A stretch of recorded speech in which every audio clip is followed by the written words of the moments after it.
मोहनजोदारो पाकिस्तान के सूबा सिंध में हजारों साल पुरानी तहजीब की निशानी। मोहनजोदारो सिंधी मोहनजोदारो और उर्दू Mohenjo-daro. सिंध की कदीम तहजीब का एक मरकज़ था। ये लारकाना से 20 किलोमीटर दूर और सखर से उसी किलोमीटर जुनूब मगरिब में वाक़ है। ये वादी सिंध की तहजीब के एक और अहम मरकज़ हरप्पा सूबा पंजाब से 686 मील दूर है। ये शहर 2600 कबल मसीह मौजूद था और 1700 कबल मसीह में नामालूम वजूहात की बिना पर ख़त्म हो गया। ताहम माहिरीन के ख़याल में दरियाए सिंध के रुख की तब्दीली, सैलाब, बैरूनी हमला आवर या ज़लज़ला अहम वजूहात हो सकती हैं। इसे कदीम मिस्र और बैन अल-नहरीन की तहजीबों का हम असर समझा जाता है। 1980 हमज़ा में यूनेस्को ने इसे यूनेस्को आलमी सकाफ़ती वर्सा करार दिया। मकाम लाड़काना सिंध पाकिस्तान उमत नस्कात 27 degree 19 minute 45 second NORTH 68 degree 08 20 के किस्म आबादी रकबा 250 हेक्टेयर्स 620 एकड़। एक तारीख क़याम 26-25वीं सदी कबल मसीह मतरूका 19वीं सदी कबल मसीह सकाफ़ती वादी सिंध की तहजीब यूनेस्को आलमी सकाफ़ती वर्सा बाज़ाब्ता नाम मोहनजोदारो असली नाम मोहनजोदारो यानी मोहनजो कौम का टेला वादी सिंध का सबसे पुराना कबीला में आसार कदीमा के खंडर मियार सकाफ़ती आई हवाला 138 कुंदाकारी 1980 4 इजलास इलाका 240 हेक्टर 1921. का वाक़े है कि राय बहादुर दिया राम सहनी ने हरप्पा के मकाम पर कदीम तहजीब के चंद आसार पाए। इसके एक साल के बाद उसी तरह के आसार राखाल दास बैनर्जी को मोहनजोदड़ो की सरजमीन में दस्तयाब हुए। इसकी इत्तला हिंदुस्तानी महकमा आसार कदीमा को मिली। महकमा आसार कदीमा के director general sir John Marshall ने दिलचस्पी का इजहार करते हुए उन दोनों मकामात की तरफ तवज्जो दी। चुनांचे राय बहादुर दिया राम सहनी, डायरेक्टर अर्नेस्ट मैके और महकमा आसारियात के दीगर इहकाम के तहत खुदाई का काम शुरू हुआ, ताहम खुदाई का काम मुकम्मल नहीं हो सका। वादी सिंध की तहजीब की बेनकाबी और तशरीह शायद 20वीं सदी का अजीम तरीन असरियाती वाक़या है, क्योंकि इस तहजीब की वसअत और मुनवीद को 1922 हमज़ा में मोहनजोदारो की खुदाई से पहले समझा ही ना जा सका। मोहनजोदारो के खंडर दौकरी से कोई 9 मील के फासले पर लारकाना की हदूद में वाक़ है। मोहनजोदारो का उमूमी प्लान हरप्पा जैसा ही था। शहर के मगरिब में किला है। शहर की गलियों की तरतीब व मकानात और अनाज घर सब हरप्पा जैसे हैं, अलबत्ता यहाँ की मुनफरिद और सबसे नुमायाँ चीज़ बड़ा इशनान घर है। बड़ा गुसल खाना, बड़ी बाउली या अजीम हम्माम। ये एक बड़ी सी इमारत है जिसके वस्त में एक बड़ा सा तालाब है। ये तालाब शुमालन जनूबा 39 फीट लंबा और शर्क़ा गरबा 23 फीट चौड़ा और 8 फीट गहरा है। शुमाल और जुनूब दोनों सिमत से ईंटों के जीने अंदर उतरते थे, जिन पर लकड़ी के तख्ते चिपका दिए गए थे। तालाब की 4 दीवारी की बैरूनी सिमत पर भी लक बचूमन का लेप किया गया है। लक हाइड्रोकार्बन का कुदरती तौर पर निकलने वाला मादा है और फितरत में मुख्तलिफ हालात में दस्तयाब है। लक के लेप से तालाब में से पानी के रसने का सदबाब किया गया है। उसी तरह मोहनजोदड़ो दरियाए सिंध के अंदर एक जजीरा नुमा खुश्की पर वाक़ था। इसके एक तरफ दरियाए सिंध था और दूसरी तरफ दरियाए सिंध से निकलने वाला नाला, जिसे नारा कहते हैं, बहता था। ये आगे जाकर वापस दरिया में मिल जाता था। उसी लिए शहर की हिफाजत के लिए 1 मील लंबा हिफाजती बंद बांधा गया था। मोहनजोदड़ो में बार बार सैलाब की तबाहकारियों का सबूत मिलता है। सैलाब की लाई हुई गार से इस शहर की सतह इर्द गिर्द की ज़मीन से 30 फीट बुलंद हो गई। हम जब मोहनजोदारो जैसा आलीशान शहर देखते हैं जिसके मकानात पुख्ता और मजबूत 2-2-3-3 मंजिला ऊंचे हैं, इनमें सड़कें हैं, बाजार हैं, उनके बाशिंदों की जिंदगी और रिवाज और आदात सांचे में डली हुई मालूम होती हैं। ये अजीब बात मोहनजोदारो के वो आसार जो सबसे ज़्यादा गहराई में हैं, वो सबसे ज़्यादा तरक्की का पता देते हैं। यानी जब यहाँ के शहर पहले पहल बने तब यहाँ की तहजीब अपने उरूज पर पहुँच चुकी थी और बाद में उसे ज़वाल आता रहा। किला और शहर। मोहनजोदारो में किला असल शहर के अंदर एक मुनफरिद और मुमताज़ हैसियत रखता था, जिसके इर्द गिर्द गलियां एक जाल की शक्ल में फैली हुई हैं और गलियों के इस जाल में जगह जगह इमारतों के ब्लॉक में किला और शहर और किले के दरमियान में एक वाज़ेह खला है। हो सकता है कि किला के इर्द गिर्द वसी और गहरी खंदक हो, जिसमें पानी छोड़ा गया हो या फिर दरिया का पानी लाया गया हो या कुदरती तौर पर दरिया की एक शाख ने उसको जजीरे की शक्ल में घेर रखा हो। मोहनजोदड़ो का किला एक टीले पर वाक़ है जो जुनूब में सतह ज़मीन से 20 फीट ऊंचा है और शुमाल में 40 फीट। आजकल दरियाए सिंध की एक शाख इससे 3 मील के फासले पर बहती है। जब ये शहर आबाद था उस वक्त किले की मशरिकी एक चबूतरे पर वाक़े है। चबूतरा मिट्टी और कच्ची ईंटों से बनाया गया था। जिस जमाने से अनाज घर और इशनान घर ताल्लुक रखते हैं, इसके नीचे भी कई दूर रहाइश के मदफून हैं, मगर ज़ेर ज़मीन पानी की सतह ऊंची होने की वजह से अभी तक खुदाई नहीं हो सकी। ताहम जो कुछ हो सका है इसके मुताबिक ऊपर से नीचे तक 7 सतहें मिली हैं। 7वें सतह से नीचे अभी तक खुदाई नहीं हो सकी। छुट्टी और 7वें सतह के दरमियान में 20 फीट मोटी तह मिट्टी और एंट के रोड़ों की बिछाई गई है। गोया पुराना शहर सैलाब से तबाह हुआ या सैलाब आया तो पूरे शहर के ऊपर 20 फीट ऊंचा चबूतरा बनाकर नया शहर तामीर कर लिया गया। मोहनजोदड़ो के किले के जो ब्रज बनाए गए हैं, इनमें बाज़ जगह लकड़ी के शहतीर का रदा लगाया गया है, जो 9 फीट लंबा और 5 फीट चौड़ा है, लेकिन बाद में ये शहतीर गल गए तो कहीं कहीं ईंटों की मरम्मत कर दी गई। शहतीरों का ये अजीब वाओ गरीब इस्तेमाल हड़प्पा के अनाज घर में भी किया गया है। बाद में आने वाले मामारों ने ये तरीका तर्क कर दिया। 2 ब्रज एक चोर दरवाजे के दाएं बाएं बनाए गए थे। बाद में ये चोर दरवाज़ा बंद कर दिया गया और यहाँ फसील तामीर कर दी गई। इस फसील के ऊपर दोनों तरफ कदादम दीवारें बनाकर दोनों बरजों के इस चोर दरवाजे को बंद कर दिया गया। इस जगह से मिट्टी के 100 बाट मिले हैं, जिनमें कुछ 6 औंस वजन के हैं और बाकी मानदा 12 औंस के। बिलतरतीब एक पाव और आधा सैर। किले के जुनूब में एक ब्रज है और इसके करीब उक़बा दरवाज़ा है। मोहनजोदारो किले का दिफाई निज़ाम हड़प्पा के किले से ज़्यादा पेचीदा है। अजीम हम्माम। तफसीली मज़मून के लिए अजीम हम्माम मोहनजोदारो मुलाहज़ा करें। अजीम हम्माम। हम्माम के फ़र्श को पानी बंद बनाने के लिए फ़र्श के नीचे खड़िया मिट्टी जपसम का गारा लगाकर इसके बगल के बल ईंटें खड़ी जोड़ी गई थीं। खड़ी ईंटों के दरमियान में खड़िया मिट्टी का गारा लगाया गया था। खड़ी ईंटों के इस फर्श के ऊपर लकड़ी एक मोटी तह बिछाई गई थी। उसके ऊपर पुख्ता ईंटें चुन दी गई थीं। दीवारों में भी यही उसूल अपनाया गया था। हम्माम की अंदरूनी सिमत पुख्ता ईंटों की दीवार, इसके पीछे आखिर में ईंटों की चुनाई। जुनूब मगरिबी कोने पर पानी की निकास की एक खूबसूरत जागबंद कदादम नाली थी। इस हम्माम के इर्द गिर्द एक गुलाम गर्दिश चली गई है, जिसके 3 अतराफ में छोटे छोटे कमरे हैं और एक सिमत बरामदा है। एक कमरे में एक कुआं है, जिससे पानी निकालकर मजहबी गुलाम हम्माम को भरते होंगे। शुमाल में एक जानिब तरतीब के साथ 8 गुसल बनाए गए थे। 4 गुसल खानों की 2 कतारें आमने सामने थीं। उनके पुख्ता फर्श थे और साइज 9 और निस्फ सितारा 6 फीट था। उनकी दीवारें बहुत मोटी थीं और कमरों के अंदर से पुख्ता ईंटों के जीने ऊपर जाते थे। दीवारों की सखामत इस बात का सबूत है कि ऊपर एक मंजिल और थी। गोया इन गुसल खानों के ऊपर रहायशी कमरे थे या लिबास तब्दील करने के कमरे।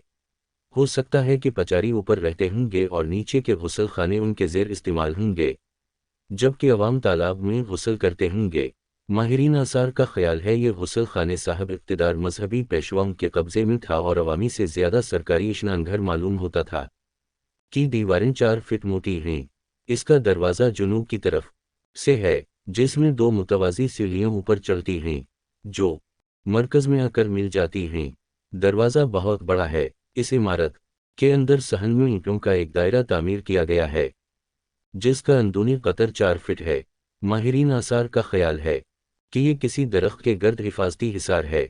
अगर ऐसा है तो थी शायद पीपल मंदिर। इस इमारत के मुख्तलिफ हिस्सों में सफ़ेद चूने के पत्थर के बने हुए एक बड़े मुजस्समे के 3 टुकड़े मिले हैं। उनको जोड़ें तो मुजस्समा मुकम्मल हो जाता है। ये एक बैठा हुआ आदमी है। मुजस्समे की मुकम्मल ऊंचाई निस्फ 16 इंच है।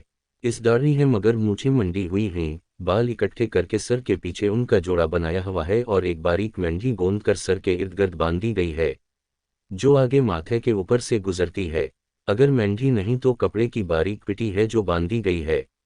इस आदमी ने दोनों हाथ कॉलम पर रखे हुए हैं। एक कद्र ऊंचा है और दूसरा नीचा। आंखों के अंदर गालिबन मोती जुड़े गए थे जो बाद में गिर गए। इस इमारत की दीवारें मोटी, दरवाज़ा अजीम उश्शान मगर रकबा मुख्तसर है।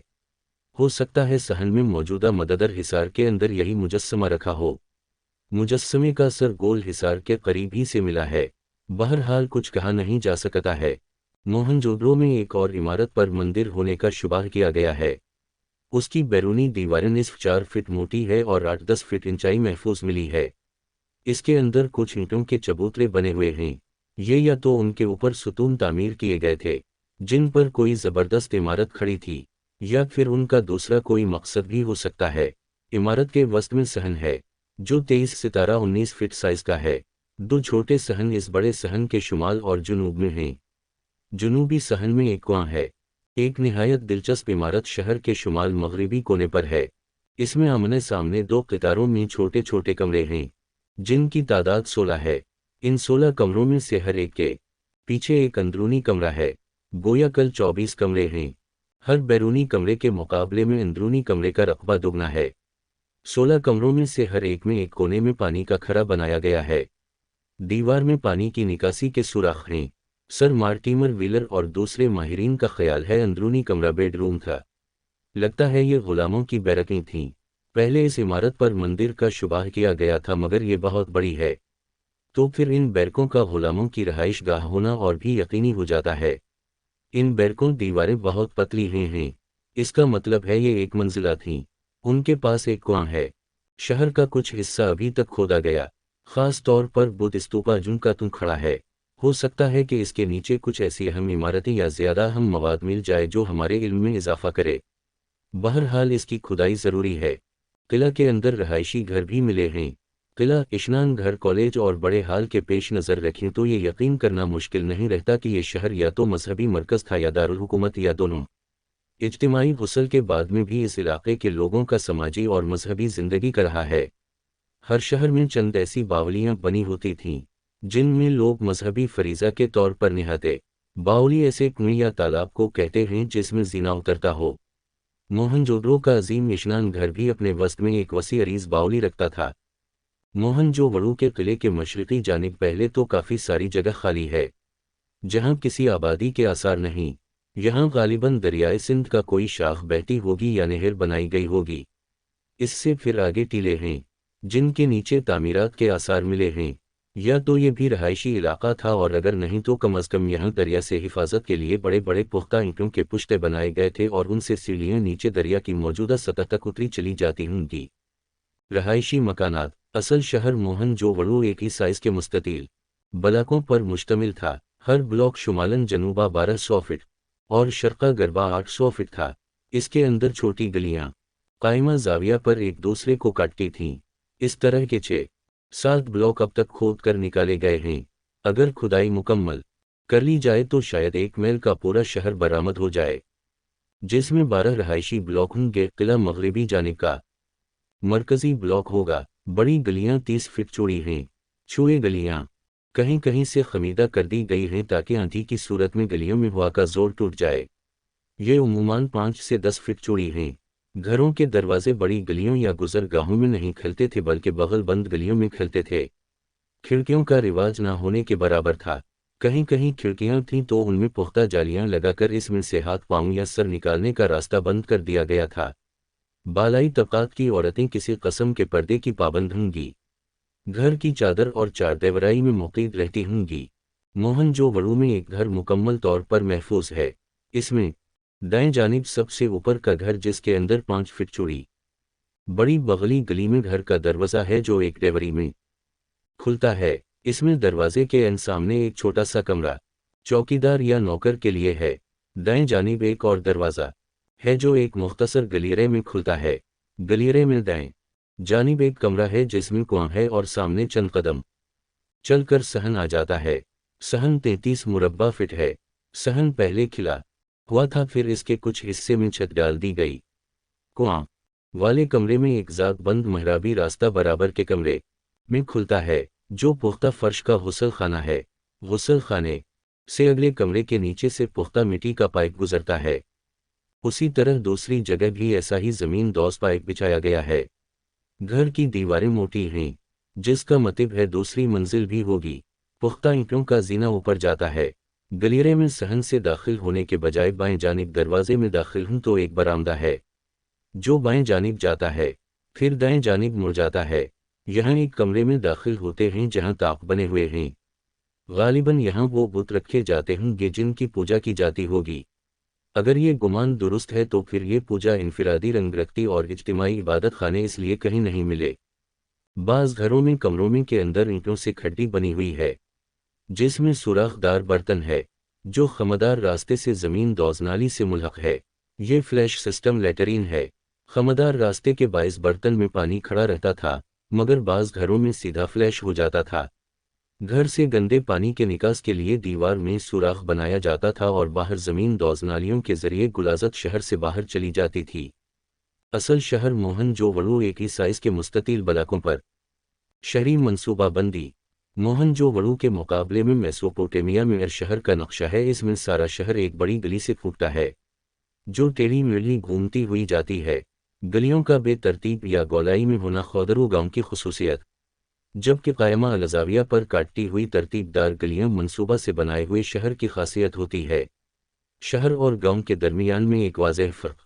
اس معیار کو پرکھیں تو موہن جو وڑو کا شہر ٹاؤن پلاننگ کے پختہ دور کی پیداوار ہے۔ موہن جو وڑو کے عروج کے زمانے میں گلیاں کچی ہوتی تھیں، مگر ان میں پختہ زمین دروز نالیاں ہوا کرتی تھیں۔ ان کی نفاست اور عمدگی اور کمال اس وجہ سے تھا کہ ہم عصر دنیا ان کا دنیا کے کسی خطہ میں جواب نہ تھا۔ مناسب مقامات پر پختہ اینٹوں کے مین ہول تھے جن کو شہر کا عملہ صفائی صاف کرتا رہتا تھا۔ یہ بھی امکان ہے کہ گھروں کی صفائی کرنے والے بھی حکومت سے تنخواہ لیتے تھے، یعنی ذاتی غلام نہ تھے، مگر آزاد شہریوں کی غلامی پر اجتماعی ملکیت تھی۔ ہر گھر میں ایک کنواں تھا اور گلیوں میں بھی کہیں کہیں کنواں تھا۔ گندے پانی کی نکاس کا زمین دوز انتظام تھا۔ گھر سے جب پانی نکل کر گلی میں آتا تھا تو دیوار کے ساتھ ایک گڑھا یا مدفون برتن یا پختہ اینٹوں کا گٹر بنا ہوتا تھا تاکہ پانی گلی میں بہہ نہ جائے۔ اہم گلیوں کے موڑ پر یا چورستوں پر ایک چھوٹا سا کمرہ ہوتا تھا جو گلی میں کھلتا تھا۔ بظاہر یہ چوکیدار کا ٹھکانہ تھا۔ اسی سے لگتا ہے کہ شہری معاملات کے بارے میں سرکاری انتظام بہت مفصل اور سخت گیر تھا۔ دیواروں کا عام طریقہ تعمیر آرے سیدھے کا تھا، یعنی ایک ردے میں سیدھی اینٹیں چنی جاتی تھیں تو دوسری میں آری، مگر ایک جگہ آرائشی اسلوب بھی اختیار کیا گیا ہے۔ دیواریں صرف اندر سے پلستر کی جاتی تھیں، باہر سے نہیں۔ چھتیوں میں لکڑی کا استعمال یقینی ہے اور باہر بڑی بھی ہوتی ہوں گی۔ اوپر جھروکے ہوتے ہوں گے جن سے عورتوں کو باہر جھانکنے کی کم ہی اجازت ہوگی۔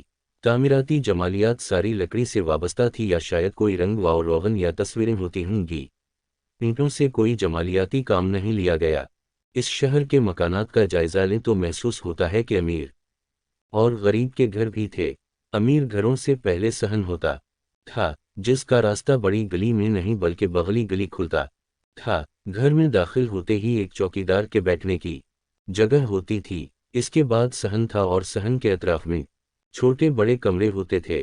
بعض گھروں میں دو اطراف میں کمرے اور بعضوں میں صرف سامنے کی سمت میں چھوٹے بڑے کمرے ہوتے تھے۔ ایک کمرہ امیر گھر میں غسل خانے کا ہوتا تھا جس کا فرش پختہ اور عمدگی سے بنایا جاتا تھا۔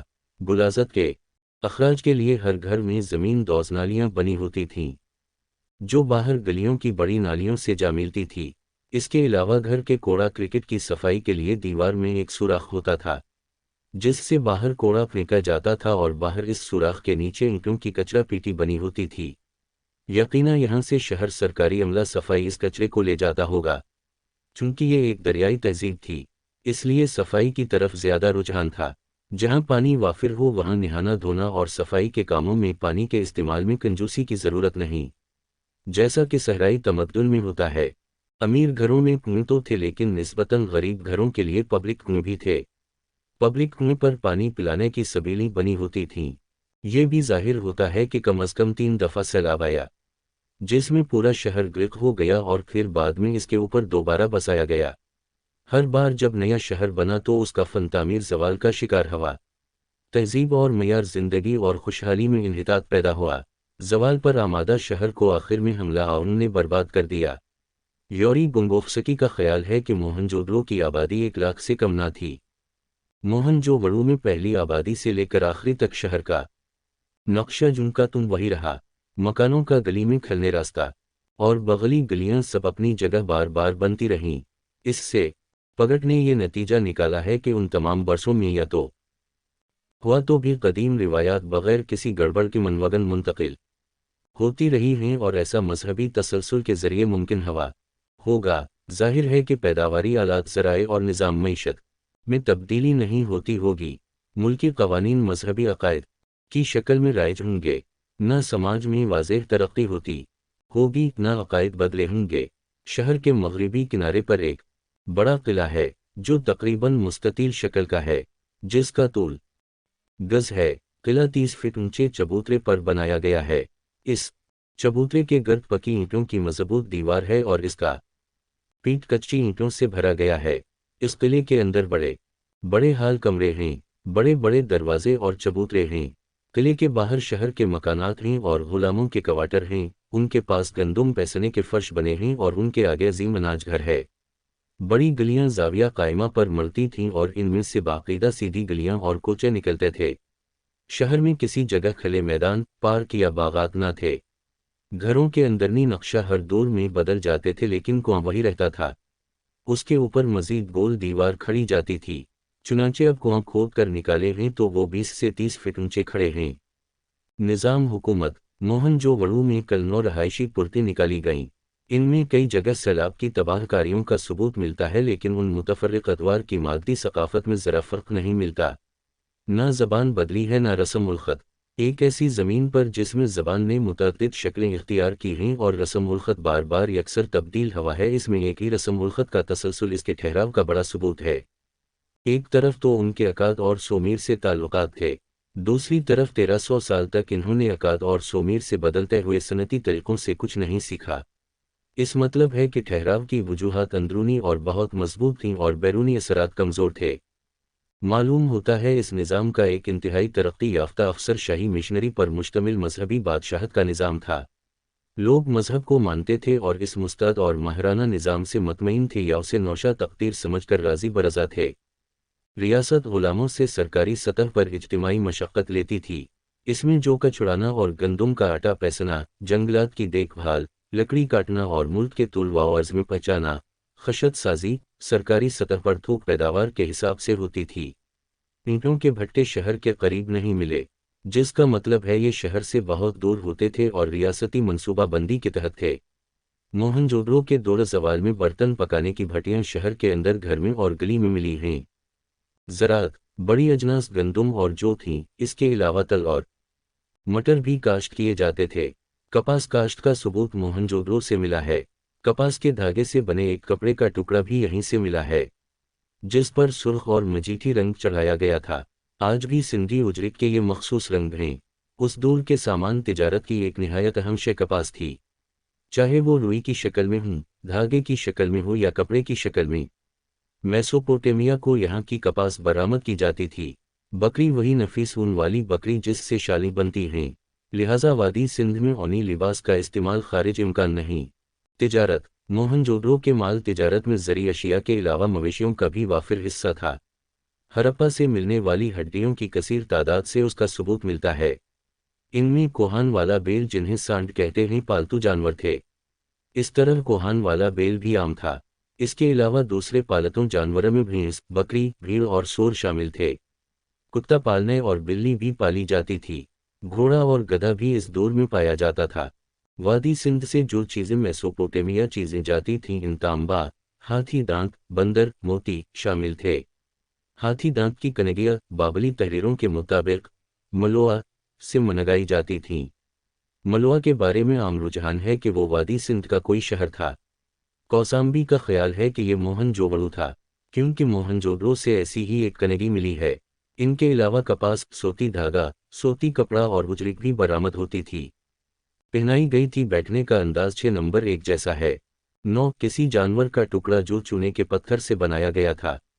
اس ٹکڑے کی اونچائی نصف 4 انچ ہے۔ یہ غالباً دنبے کا مجسمہ ہے۔ 10 چونے کے پتھر کا آلتی پالتی مارے ایک شخص۔ یہ مجسمہ نصف 8 انچ ہے۔ اس صفائی ستھرائی اور تکمیل نہیں کی گئی اور ابھی کھدرا ہے۔ اس شخص کے ہاتھ بھی گھٹنوں پر ہیں اور اس نے بھی دھوتی پہن رکھی ہے۔ سر کے ارد گرد پٹی ہاندی ہوئی ہے۔ بیٹھنے کا انداز 6 نمبر جیسا ہے۔ 11 چونے کے پتھر کا 10 انچ اونچا کسی اساطیری جانور کا مجسمہ۔ اس کا سر کافی ٹوٹ چکا ہے، لیکن پھر بھی دنبے کے سینگ اور ہاتھی کی سونٹ پہچانی جا سکتی۔ باقی سارا بدن دنبے کا ہے۔ ان 11 مجسموں کا مجموعی جائزہ لیں تو معلوم ہوتا ہے کہ 5 مجسموں میں ایک ایسا شخص دکھایا گیا ہے جو آلتی پالتی مارے بیٹھا ہے۔ یقیناً یہ کوئی گینی دیانی ہے جو مذہبی استغراق، گیان دھیان، مراقبے میں ہے۔ ویلر کا خیال ہے یہ دیوتا ہے، لیکن یہ زیادہ درست ہے، یہ کوئی مذہبی رہنما ہے۔ رشی منی پیر فقیر، کیونکہ بعد میں بدھ کے مجسمے اسی حالت میں ملتے ہیں۔ دنبے اور ہاتھی کی شکل والا مجسمہ بھی مذہبی ہے، کیونکہ 3 شاخوں والا پھول اس میں بار بار بنایا گیا ہے۔ گویا 11 میں سے 7 مجسمے یقیناً مذہبی اہمیت کے ہیں، باقی ٹکڑے بہت مختصر ہیں۔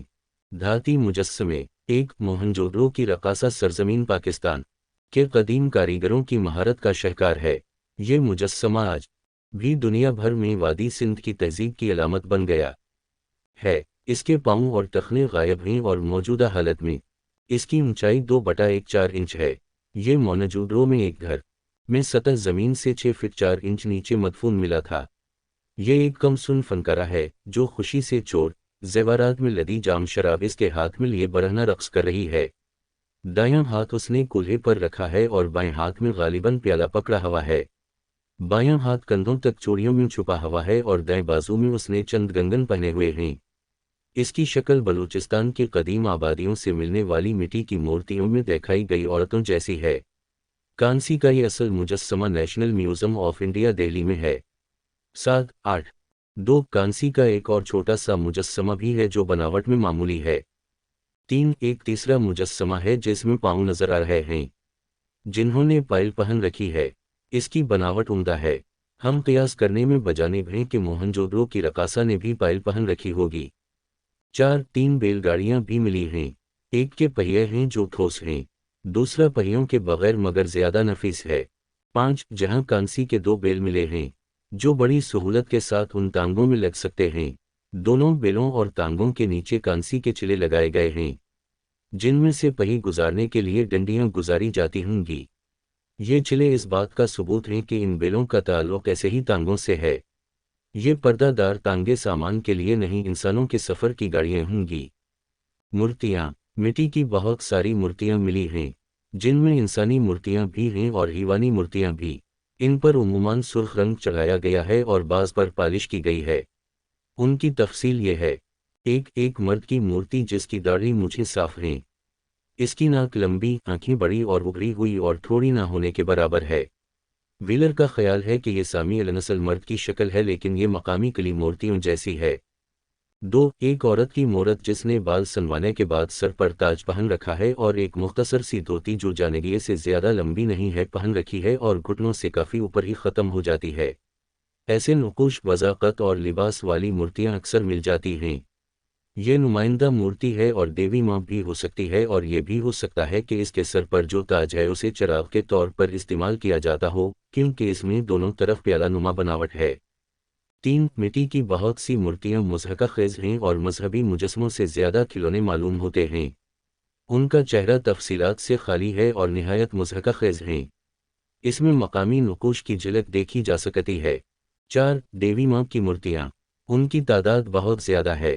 ان مورتیوں میں ایک ایسی عورت کی شبیہ ہے جس نے ہار اور گلوبند پہن رکھے ہیں، گلے میں یک کے بعد دیگر کئی گلوبند ہیں، ہار ناف تک پہنچتے ہیں اور سر پر تاج ہے۔ ان مورتیوں کے نقوش وہی ہیں جو دیگر مورتیوں کے اور وہی مقامی رنگ ہے جو قدیم زمانے سے چلا آ رہا ہے۔ 5 کافی ساری زنانہ مورتیاں کو گھریلو کام و کاج کرتے دکھایا گیا ہے، مثلاً آٹا گوندتی ہوئی عورت۔ 6 حیوانی مورتیوں میں زیادہ تر چھوٹے سینگوں والے بیلوں کی مورتیاں ہیں، بھینس بھی ہے اور گائے مفقود ہے۔ اس کے علاوہ بندر، ہاتھی، سور، گینڈا، اکا دکا بھیڑ اور کتا بھی مورتی کی شکل میں دیکھنے کو ملتا ہے۔ موہنجودڑو سے گھوڑے کا مجسمہ بھی ملا ہے۔ جانوروں کے دیومالائی مجسمے بھی ملے ہیں، مثلاً چہرہ داڑھی والے مرد کا اور بدن کسی جانور کا۔ اس کے سینگ بھی بنائے گئے ہیں۔ یہ تمام مجسمے ہاتھ کے بنائے گئے ہیں اور ان کے لیے سانچے کا استعمال کم نظر آتا ہے۔ ان میں بیشتر مجسمے سادہ اور مہارت سے خالی ہیں، ان میں ایک پر بکری کا شبہ ہوتا ہے لیکن جن میں مہارت نظر آتی ہے وہ انتہائی درجہ کی ہے، مثلاً بھینس اور گائے کے مجسمے میں مہارت کمال کی ہے۔ 7 مٹی کی بنی بیل گاڑیاں، ان کے پہیے ٹھوس ہیں، ان کے پہیے جیسا کہ پہلے ٹھوس لکڑی کے ہوتے تھے۔ یہ سب کھلونے ہیں، ان میں سے بعض کے سر علیحدہ بنا کر جوڑے گئے ہیں جو ایک دھاگے کے ذریعے بیل گاڑی کے لیور سے بنائے جاتے تھے، اور کھلونے کو ایک دھاگے سے باندھ کر بچے کھینچتے ہوں گے تو لیور کے زمین کے ٹکرانے سے ہلتا ہوگا۔ برتن، موہنجودڑو کے مٹی کے برتن عموماً چاک پر بنے ہوئے ہیں، लेकिन इस तहजीब के सारे अरसे में हमेशा एक कलील तादाद बर्तनों की हाथ से बनती रही है। उनमें एक नुमायां बर्तन वो रुकाबी जो ऊंचे पायदान पर जुड़ी गई है। इसे उमूमन उसे चढ़ावे का पायदान कहा गया है। मनकूश बर्तनों में सुर्ख ज़मीन पर सियाह नक्काशी की गई है। इन पर जो सजावटी नमूने बने हैं उनमें एक तो दायरे का काटता हुआ दायरा है जिसकी तकरार से एक जाल सा बिन जाता है। दूसरे जानवरों की तस्वीरें। बाज़ बर्तनों पर मोर की शक्ल है जो बर्तन के ऊपर के हिस्से में नज़र होती है। इससे मोर की तज़ीम का एहसास होता है। बकरी की शक्लें बहुत कम हैं। मछली की शक्लें भी बर्तनों पर नज़र आती हैं। इंसानी शक्ल कम ही नज़र आती हैं। एक जगह हरनी अपने बच्चे को दूध पिला रही है। हरनी की कमर पर एक परिंदा बैठा है और पस मंज़र में एक मछली, नर्सल के कुछ पौधे और दूसरी चीज़ें नज़र आ रही हैं। पीपल का भी मिलता है और 3 पत्तियों वाला गुलाब का फूल भी। एक बर्तन के एक टुकड़े पर एक आदमी और इसका बच्चा है। दोनों ने हाथ उठा रखे हैं और इनके साथ परिंदे और मछलियां हैं। एक और जगह एक आदमी ने मछलियां पकड़ने के 2 जाल एक लाठी पर लटकाए हुए हैं और लाठी कंधों पर लाद रखी है। करीब ही एक दूसरा आदमी है। दरमियान में मछलियां और एक कछुआ नजर आ रहा है। कुछ बर्तन ऐसे भी हैं जिन पर कसीर रंगी मुसव्वरी की गई है। पहले बर्तन पर जर्द पानी चढ़ाया गया, फिर इस पर सब्ज और सुर्ख रंग में तस्वीरें बनाई गई हैं। कहीं जर्द ज़मीन पर काले, सफ़ेद और सुर्ख रंग में परिंदे और जानवर बनाए गए हैं। इन तमाम बर्तनों के बनाने, रंगने और मुसव्विर करने की तकनीक निहायत पेचीदा और माहिराना है और अक्सर बर्तनों पर रोगनी तक चढ़ाई गई है। बाज़ बर्तनों पर ऐसी महर कुंदा की गई जो या तो कारखाने का नाम है या तो ये बर्तन के मालिक का नाम भी हो सकता है जिसके हुक्म से ये बर्तन बनाए गए हैं। ये आखुरे हैं और उनका पैनदा है। ये पैनदे पर खड़े नहीं हो सकते हैं। ये इतनी ज़्यादा तादाद में मिले हैं कि शायद एक दफ़ा इस्तेमाल करके फेंक दिए जाते होंगे। हड़प्पा से 10 बर्तन ऐसी मोहरों वाले मिले हैं। एक अजीब वाओ गरीब बर्तन उमूदी किनारों वाला गोल कम चौड़ा मगर बहुत लंबा बर्तन था जिसका सारा बदन सुराखों से छलनी है। ये या तो दूध दही मक्खन निकालने के सिलसिले में या फलों का रस निकालने के काम आता होगा या मजहबी आग जलाने, खासकर लकड़ियों को सुलगते रखने के काम आ सकता था। 1-2 जगह राख के पास मिला है। कुछ मुर्तबान पादान वाले प्याले, पादान वाली तश्तरियां और ढक्कनदार रोटी दान भी मिला है। आखिरी दिनों में यही बर्तन तश्तरी नुमा से प्याला नुमा बन जाता है। वक्त गुजरने के साथ साथ आहिस्ता आहिस्ता उन बर्तनों की और उन पर बनी सजावटी तब्दीली आ जाती है। मनके। वादी सिंध में मनके और हीत में कसीर अलनवो हैं और नीम कीमती पत्थरों और घुंगे सीपी और मिट्टी सब चीज़ों से मनके बनाए जाते थे। सबसे ज़्यादा मनके पत्थर के बने हुए मिले। ठोस पत्थर से तराशने के अलावा साबुन पत्थर को पीसकर इसके सुफूफ को पानी में गोंद कर भी बनाए जाते थे। मनकों को बनाने के तरीके भी बहुत से थे। चरने, तराशने, रगड़ने, चीरने, बरमाने और काटने के सब तरीके बरते जाते थे। पत्थर को पहले चीर कर लंबी लंबी सलाखें बना ली जाती थीं, फिर उनको काट कर टुकड़े किए जाते थे, फिर उनको अंदर से बरमाया जाता था और बाहर से रगड़ा जाता था। बर्मा पत्थर का होता था और बरमाने में पानी भी इस्तेमाल होता था। सोने, चांदी और कीमती पत्थर के मनके से तो बेगमात के जेवरात बनते होंगे, लेकिन मिट्टी के मनके जोगियों का पहनावा रहे होंगे। कुछ मनके नकली सोने भी मिले हैं जिनमें तांबे के मनकों पर सोने का पानी चढ़ाया गया है। बाज़ मनके कतलेदार भी मिले हैं। बाद के ज़माने में ढोलक नुमा भी हो गए, यानी लंबूतरे मनके जो गोल हैं और इनके दरमियान में उभार है। इन पर 3 पत्तियों दार फूल भी बना है। बाज़ मनकों पर सुर्ख और सियाह रंग भी किया हुआ है। उनको अलकली, तेजाब और दूसरे कीमियावी मादों से रंगा जाता था। जेवरात से बाज़ सुराखदार होते थे और बहुत सारे छोटे बड़े बाटों का एक सीट तार में परोया होता था। निहायत छोटे बाट भी थे जो सुनारों के काम आते थे। उमूमन तराजू की डंडी और दोनों पल्ले लकड़े होते थे जो धागे से बंधे होते थे। यही वजह है तराजू की ज़्यादा बाक़ियात नहीं मिले। बाज़ सूरतों में डंडी तांबे और इसके अलावा पुख्ता मिट्टी के बने होते थे। इनमें से कुछ नमूने महफूज मिले हैं। मोहनजोदड़ो के मेयारी औज़ान का निज़ाम कदीम दुनिया के किसी दूसरे निज़ाम से नहीं मिलता जुलता है। इन औज़ान का अंदरूनी तनासुब इस तरह है: 1, 2, 4, 8, 16, 3, 2, 6, 4, 1, 6, 0, 2, 0, 3, 2, 0, 640। इनमें वो वज़न जिसको 16 कहा गया है बुनियादी इकाई का दर्जा रखता था। اس کا وزن 13.64 گرام تھا۔ موجودہ تولہ 6611 گرام کا ہے۔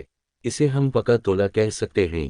یہ بنیادی وزن یعنی پکا تولہ جب اوپر کو جاتا تھا تو اعشاری ترتیب سے بڑھتا تھا، جب نیچے جاتا تھا تو 2 سے تقسیم ہوتے ہوئے چلتا تھا۔ 16 کا یہ نظام پاکستان میں ایشاوی نظام سے پہلے رائج تھا۔ اوزان کی طرح نہایت پیمائش کا ایک صحت کے ساتھ طے شدہ نظام تھا۔ موہنجودڑو سے گھونگے سے بنایا گیا ایک پیمانہ ملا ہے جو ذرا سا ٹوٹا ہوا ہے۔ اس پر برابری کے نشانات لگے ہیں۔ ہر حصہ 11.32 انچ یا 33 سینٹی میٹر کے برابر ہے۔ موہنجودڑو سے ملنے والا گھونگے کا پیمانہ جو بنیادی اکائی 11.32 کے برابر دکھاتا ہے، اس میں ہر اکائی کے بعد ایک دائرے کا نشان بنایا گیا ہے۔ اس بنیادی اکائی کی ضمنی تقسیم بھی کی گئی ہے، جو 5 حصوں سوتروں میں ہے۔ ہر حصے کو الگ کرنے کے لیے کھڑی لکیر لگائی گئی ہے۔ اس طرح 5 سوتر کی پور اور 10 پور کا ایک پاؤں ہوتا ہوگا۔ مختلف عمارتوں کی پیمائش کر کے رکھا گیا تو اس میں 2 پیمائش نظر آئیں۔ ایک کے مطابق 20 انچ کا ہاتھ ہوتا ملتا ہے، 20.03 انچ سے لے کر 20.08 انچ تک۔ دوسری پیمائش کے مطابق اس کی صحیح پیمائش 13 انچ سے لے کر 13.2 انچ تک۔ تمام عمارتوں کی لمبائی چوڑائی سختی سے 2 میں سے کسی ایک پیمانے پر اترتی ہے۔ مثلاً اشنان گھر کا تالاب اسی پاؤں کے حساب سے 36.21 پاؤں ہے، جبکہ یہ پاؤں 13.1 انچ کا ہے۔ کچھ بھی ہو، ان اوزان پیمائش کی تفصیل اور صحت سے اندازہ ہوتا ہے کہ ملک میں جیومیٹری کا علم کافی ترقی کر چکا تھا اور اس کی تعلیم کا کوئی نہ کوئی سلسلہ تھا۔ رسم الخط موہنجودڑو کا داخلہ پھاٹک۔ وادی سندھ کے بہت سے سربستہ رازوں میں سے سب سے دلچسپ راز وادی سندھ کا رسم الخط ہے۔ اسے پڑھنے کوششیں دنیا بھر کے ماہرین نے کی ہیں، لیکن خاطر خواہ کامیابی نہیں ہوئی۔ وادی سندھ کی کل تحریریں 5000 سے بھی زائد ہیں، جو مختلف مہروں، ٹکیوں اور برتنوں پر ثبت ہیں۔ ان میں سے بعض عبارتیں دہرائی گئی ہیں۔ اس اعتبار سے کل عبارتیں 1500 ہیں۔ ان عبارتوں میں بنیادی علامات 396 ہیں، جو اپنے زمانے کے اعتبار سے خاصی مختصر ہیں اور زبان کے ترقی یافتہ ہونے کا ثبوت بھی ہیں۔ اس رسم الخط کو پڑھنے میں سب سے بڑی رکاوٹ تو یہ ہے کہ دستیاب عبارتیں نہایت مختصر ہیں۔ کوئی سی تحریر ایک آدھ جملے سے زیادہ نہیں۔ سب سے طویل عبارت میں صرف 17 علامتیں یا شکلیں ہیں۔ کچھ لوگوں کا خیال ہے کہ یہ شاید بعض افراد کے نام ہیں یا قبیلوں کے نام یا خطابات یا کسی تجارتی ادارے یا مذہب، مندر یا تجارت کے نام ہیں۔ لوگ وادی سندھ کے لوگ کون تھے؟ وادی سندھ کے طول و عرض میں کون سی نسل یا نسلیں آباد تھیں؟ اس بارے میں پرانا تصور ہے کہ یہ لوگ دراوڑ تھے، مغربی ایشیا سے آئے تھے اور تہذیب سندھ کے ذل کے ساتھ ہی جنوب و مشرق کی طرف چلے گئے۔ لیکن موجودہ نظریہ اس سے مختلف ہے۔ اس میں اختلاف ان کی نسلی ساخت کے بارے میں ہے، دراوڑ کہلانے کے بارے میں نہیں۔ ان لوگوں کی نسل جاننے کے بارے میں 2 بڑے ماخذ ہیں۔ ایک پتھر اور کانسی کے انسانی مجسمے۔ 2 موہنجودڑو سے 50 ڈھانچے اس دور کے ملے ہیں۔ موہنجودڑو میں باقاعدہ قبریں نہیں ملی ہیں۔ 5 جگہوں پر لاشیں یکجا ملی ہیں اور لگتا ہے کہ یہ سب لوگ قتل ہوئے ہیں اور لاشیں اپنی جگہ پڑی مرود ایام سے دفن ہو گئیں۔ سر مارٹیمر ویلر کا کہنا ہے کہ اس بات میں کوئی شک نہیں ہے باقاعدہ قبرستان شہر کے مضافات میں کہیں ہوگا، جسے اب تک کھودا نہیں گیا، لیکن جو ڈھانچے اب تک ملے ہیں وہ آخری قتل عام کے مقتولین لگتے ہیں۔ ان میں سے 3 کا کشائی پروٹو آسٹریلائڈ ہیں۔ ان کے قد چھوٹے، سر لمبوترے اور ناک چوڑی تھی۔ ان کا نچلا جبڑا قدرے آگے کو بڑھا ہوا تھا۔ ان کے علاوہ 6 ڈھانچے رومی یا ہند یورپی یا خزری یا کیکسین نسل کے ہیں، جو ایک ہی نسل کے متفرق نام ہیں۔ ان کے سر لمبوترے مگر زیادہ نہیں، ناک لمبائی میں کم، تنگ اور اونچی تھی۔ ان کے نقوش تیکھے اور نفیس تھے۔ ان میں ایک مرد کا قد 5 فٹ 4.5 انچ، ایک عورت کا قد 4 فٹ 6 انچ ہے اور ایک دوسری عورت کا قد 4 فٹ نصف 4 انچ ہے۔ 4 ڈھانچے غالباً الپائن نسل کے ہیں اور ایک ڈھانچہ الپائن نسل کی منگولیائی شاخ کا تھا۔ یہ واحد مرد یا تو کوئی مسافر تھا یا پردیسی سے وابستہ متوسط طبقے کو ثابت کرتی ہے، لیکن سندھ سلطنت کی بنیادی معیشت لازماً زرعی تھی۔ بڑی اجناس گندم اور جوار تھیں۔ گندم پتھر کے کھرل میں پتھر ہی کے موصل سے پیسی جاتی تھی اور جو لکڑی کی اوکھلی میں لکڑی ہی کے موصل سے جڑے جاتے تھے۔ مٹر، خربوزے اور تل بھی ہوتے تھے۔ موہنجودڑو میں کچھ پتھر کی کھجوریں اور پتھراہی گٹلیاں ملی ہیں۔ برتنوں پر بنے درختوں میں کھجور کا درخت، नारियल का फल, अनार और केला भी दिखाई देता है। मोहनजोदड़ो से तांबे और चांदी की अशिया के साथ सूती कपड़े का टुकड़ा भी मिला है। मोहनजोदड़ो से पटसुन का रेश भी मिला है, लिहाजा पटसुन की रस्सियां और बोरियां आम इस्तेमाल होती थीं। एक जगह मछली पकड़ने का कांटा और इसके साथ पटसुन का रेश लिपटा हुआ था। जानवर, जब मोहनजोदड़ो बतदरीज जवाल पजीर हुआ, 12 ये शहर सैलाब से तबाह हुआ और हर बार नए लोगों का मयार पहले से बहुत पस्त था। बड़े मकानों के मलबे पर छोटे और गंदे मकान बने, बड़े अनाज घर के ऊपर छोटे छोटे घटिया में तब्दील हो गया। इस गुलामों की बगावत का लामतनाही सिलसिला वो बुनियादी सबब है जिसने सिंध तहजीब और सिंध सल्तनत को तबाह व बर्बाद कर दिया। मुतफर्रिक शहरों के बार बार जलने और इसके बाद कमतर दस्तकारी के मरूज होने के बहुत से सबूत आसार कदीमा ने फराहम किए। ये कमतर दस्तकार देही कमी थे जो समाज की पस्त तरीन सीढ़ी पर थे। ये कोई बाहर से आने वाली फातेह अक़वाम के अफराद नहीं थे, मकामी गुलाम थे। यही वजह है सिंध का कोई शहर या कस्बा तबाह होता तो अगली मर्तबा कमतर सकाफत देखने में आती। को बगावतों और तिजारती काफिलों पर डाकुओं के हमलों और शहरों पर किसानों के हमले होना फितरी सी बात है। इन रोज़ रोज़ की बगावतों ने सल्तनत को बहुत कमज़ोर कर दिया। जगह जगह रियासती मिशनरी शिकस्त व रेखत का शिकार होने लगी। ये सूरत हाल थी जब आर्याओं के वशी कबाइल मगरिब से दाखिल हुए और उनके पेदर पे हमलों ने सल्तनत की एंड से एंड बजा दी। और ये मानना पड़ेगा कि जुल्मादा तहजीब 1700 में आर्याओं के हाथों तबाह हुई, मगर आर्याओं का हमला आखिरी अंसर की हैसियत रखता है। 2014 हमजा में सिंध फेस्टिवल। मोहनजोदड़ो के आसार को मजीद खतरात जनवरी 2014 में लाहक हुए जब पाकिस्तान पीपल्स पार्टी के बिलावल भुट्टो जरदारी ने सिंध फेस्टिवल की इफ्तिताही तकरीब के लिए इस मकाम का इंतखाब किया। 31 जनवरी 2014 को सिंध अदालत आलिया में एक केस दाखिल किया गया जिसमें हुकूमत सिंध को इस मकाम पर तकरीबात करने की पाबंदी का मुतालबा किया गया।